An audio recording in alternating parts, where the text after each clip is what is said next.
So, joining me now is Illinois Congressman Mike Quigley, a Democratic member of the Appropriations and Intelligence Committees. It's good to see you. Thank you so much for joining me, Congressman. I do want to start, sir, with Stone's commutation. The president, he was hinting towards this for some time, but what went through your mind when you heard this was a done deal? Well, two things. First, that the Republican Senate, save one, were complicit. You could see this coming, and they felt like the president felt he had a green light, coupled with the fact that the virus apparently seems to the president, give him the cover of darkness to do things like this and to wage an attack on the independence and integrity of the Justice Department, the intelligence community, inspectors general, even in environmental enforcement issues. And the fact that, I was one of those questioning Roger Stone when he lied. I didn't take it personally, but 535 members of Congress should. And when he lied to the Congress, he lies to the American people. He intimidated witnesses and did much more. He was the key link between the Trump campaign and Russian intelligence and their cutout, WikiLeaks. Your Intel Committee colleague, the chair, Adam Schiff, told me yesterday that he felt parts of the president's motivation is to distract from his handling of coronavirus. And today there is an op-ed, it's in the New York Times, suggesting the president needs political help, and who better to give it than his political guru of many decades. What do you, sir, make of these suggestions? And what do you think was the president's motivation in commuting Stone's sentence? I think it's to send a message to those who do his dirty work. If you break the law for the president of the United States to protect him, he's got your back. This is extraordinary. I can't imagine the founding fathers, who had just thrown off the yoke of an oppressive king, wanted to create powers like this, a pardon power like this. I think Madison referred to circumstances like this as an impeachable offense. It's frustrating because we gave a huge body of evidence to the Republican Senate of equally problematic impeachable offenses, and they elected to defend this president, and this is what the country gets in return. Obviously, the only jury that matters right now is the American public and how they view this president acts like this come the November election. Yeah, well, your frustration is echoed by House Speaker Nancy Pelosi. I'm going to get to that in just a second, but I did want to ask you to dig a little bit into Robert Mueller's op-ed with me in discussing Stone's conviction and the obstruction for making false statements to Congress. Mueller writes, quote, in part, when a subject lies to investigators, it strikes at the core of the government's efforts to find the truth and hold wrongdoers accountable. It may ultimately impede those efforts.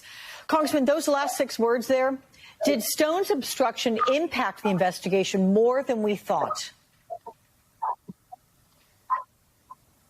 Oh, absolutely. And frankly, I thought so as it was taking place.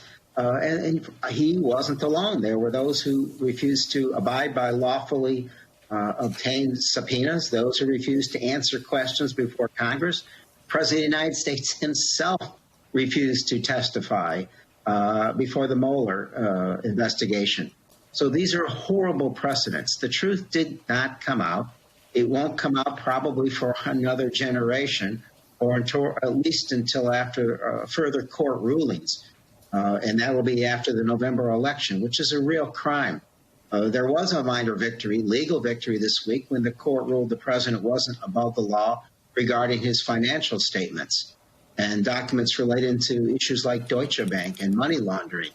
But while it was an important legal victory, it was a practical setback. Because, again, the American public can't find out the whole truth about the person they're voting for to lead this office.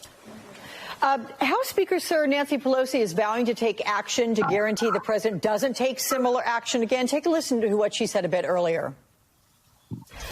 We will have legislation that says a president cannot commute or pardon or offer clemency to anybody who commits a crime, is convicted of a crime that affects the president's behavior and his culpability. So if the House were to pass this, do you really believe the Senate would take this up? Is there anything else Congress can do to ensure that this does not happen again? We can prepare legislation and pass that legislation, but realize the Senate won't take it up. And if they suddenly got some sort of backbone, the President of the United States wouldn't sign it. So this is, in my mind, a mandate for the American people to act, replace this president in November, and we'll do our best to make sure this doesn't happen again. And I do believe the Supreme Court will catch up with the president on all these actions, and the justice system will as well. There is no way that, again, our founding fathers intended for the president to have this sort of unlimited power. I want to stress this. If the president can help his friends to protect himself, it is clear in his mind, and if you follow this president's logic, he can also go after his enemies using the Justice Department as a weapon. These are the actions of an autocrat, an autocrat that has to be stopped. Congress on the House side will do whatever it can, but until we control the Senate, or the Senate gets a backbone and our president's willing to do the right thing, those systems of protection will not be in place. Illinois Congressman Mike Quigley, sir, thank you so much for your time on this Sunday. I appreciate it. That tell-all memoir about the president